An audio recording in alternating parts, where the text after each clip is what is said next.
जय श्री कृष्णा। राधे राधे। आप सभी का आपके अपने YouTube चैनल MK स्टोरीज पर हार्दिक स्वागत है। आज हम सुनेंगे वैशाख मास महात्म्य के दूसरे दिन की कथा। वैशाख मास का दूसरा अध्याय शुरू करूं उसके पहले आइए सबसे पहले भगवान श्री हरि विष्णु के सबसे प्रिय मंत्र का जाप करते हैं और उसके बारे में कुछ और नई जानकारी मैं आपको बताती हूँ। कल हमने भगवान विष्णु का सबसे प्रिय मंत्र देखा था, ओम नमो भगवते वासुदेवाय। इस मंत्र को द्वादश अक्षरी मंत्र कहा जाता है, जिसका अर्थ है 12 अक्षर वाला मंत्र। ये मंत्र भगवान विष्णु और भगवान कृष्ण दोनों को समर्पित है। ये विष्णु का सर्वोत्तम मंत्र कहा जाता है। ये भगवान को प्रसन्न करने वाला सबसे सर्वोत्तम मंत्र भी है। ओम नमो भगवते वासुदेवाय का अर्थ है ओम, मैं भगवान वासुदेव या भगवान कृष्ण या भगवान विष्णु को नमन करता हूँ। शारीरिक ऊर्जा, मानसिक शांति और आध्यात्मिक शक्ति प्राप्त करने के लिए इस मंत्र का जप करना अति उत्तम होता है। इस मंत्र का जप करने से भगवान विष्णु की कृपा और ब्रह्मांड की ऊर्जा की प्राप्ति आसानी से हो जाती है।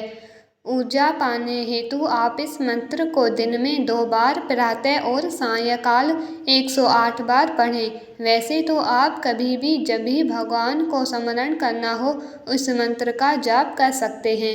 आइए अब देखें वैशाख मास महात्म्य अध्याय 2। इसके पहले हमने प्रथम अध्याय में देखा कि राजा अम्बरीश ने नारद जी से पवित्र वैशाख मास का महात्म्य पूछा और कहा कि वैशाख मास भगवान विष्णु को सबसे प्रिय क्यों है, इसमें कौन कौन से धर्म कार्य उन्हें क्यों प्रिय हैं, क्या दान करना चाहिए, उनका क्या फल प्राप्त होता है, किस देवता को प्रसन्न करने के लिए इस मास में क्या क्या करना चाहिए। ये सब बातें जानने की मेरी इच्छा है, कृपया मुझे बताइए। इसके बाद आगे हम देखते हैं। नारद जी बोले, हे भगवान, वैशाख के समान कोई दूसरा महीना नहीं है, जैसे सतयुग के समान दूसरा युग नहीं है, वेदों के समान शास्त्र नहीं है, गंगा जी के जैसा कोई तीर्थ नहीं है, जल दान के समान कोई दूसरा दान नहीं है और भार्या के समान दूसरा सुख नहीं, खेती के जैसा कोई धन नहीं है और जीवन के समान कोई लाभ नहीं है, उपवास जैसा दूसरा तप नहीं है, दान जैसा सुख और दया के समान दूसरा धर्म नहीं है, तथा नेत्रों के समान कोई ज्योति नहीं है, भोजन के समान कोई तृप्ति, खेती के समान कोई व्यापार, धर्म के समान कोई हितकारी मित्र नहीं है और सत्य के समान कोई यश नहीं है, आरोग्य के समान कोई हर्ष, केशव के समान कोई रक्षक नहीं है, माधव के समान संसार में कोई पवित्र नहीं है। ऐसा परमोत्तम वैशाख मास शेषशायी भगवान को सदा प्यारा है। भगवान के प्यारे इस महीने को जो लोग बिना वित्त किए व्यतीत करते हैं वे धर्महीन होकर शीघ्र ही पशु योनि पाते हैं।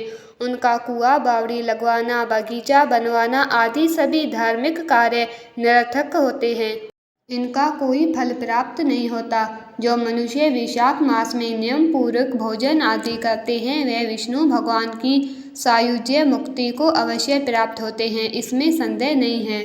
संसार में अनेक प्रकार के दान और व्रत है, परंतु उनके करने से शरीर को अत्यंत परिश्रम होता है।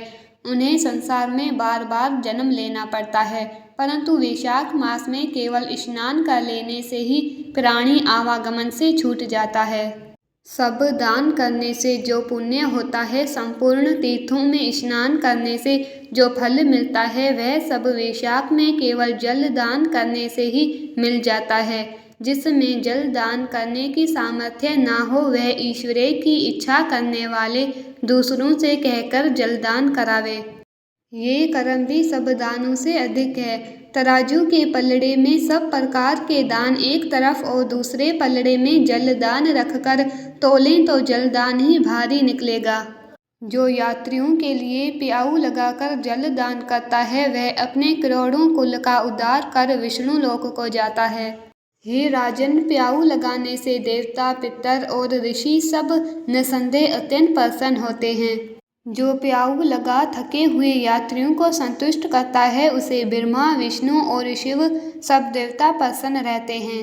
जो जल की इच्छा हो तो जल दान करे, छाया की इच्छा हो तो छतरी दे, और हे राजन, जो हवा की इच्छा हो तो वैशाख में पंखा दान करे। जितने भी दान बताए हैं उनमें जल दान, छत्र दान और पंखा दान सब में उत्तम है। इन्हीं का दान वैशाख में अवश्य करना चाहिए।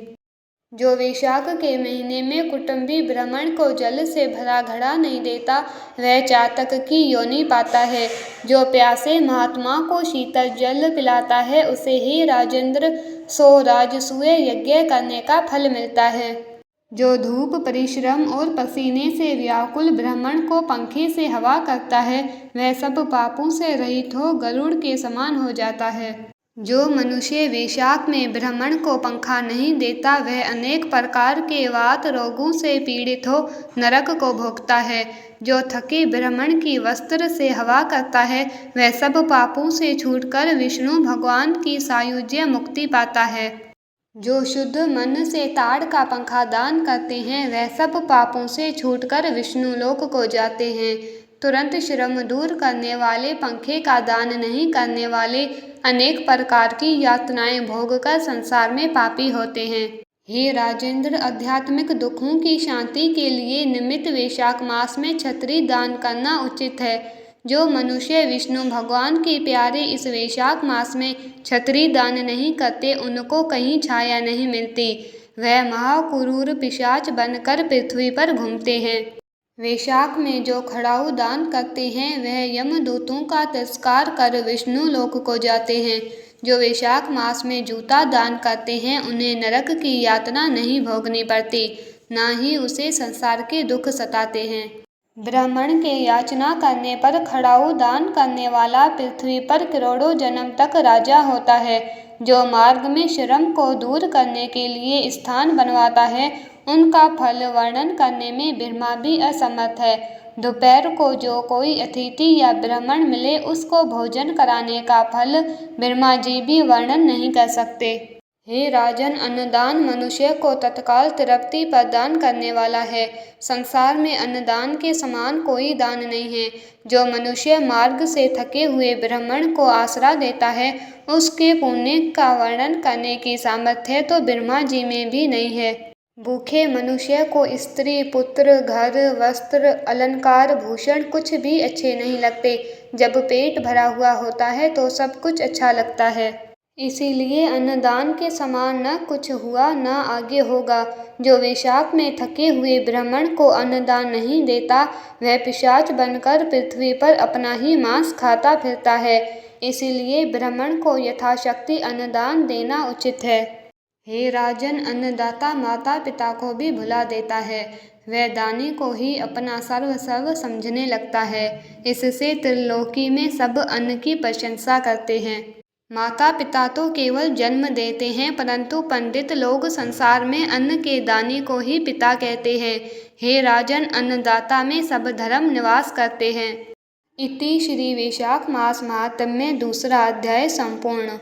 अगर आपको मेरा ये वीडियो अच्छा लगा है तो इसे लाइक, शेयर एंड सब्सक्राइब अवश्य करना, और कमेंट बॉक्स में राधे राधे लिखना ना भूलें।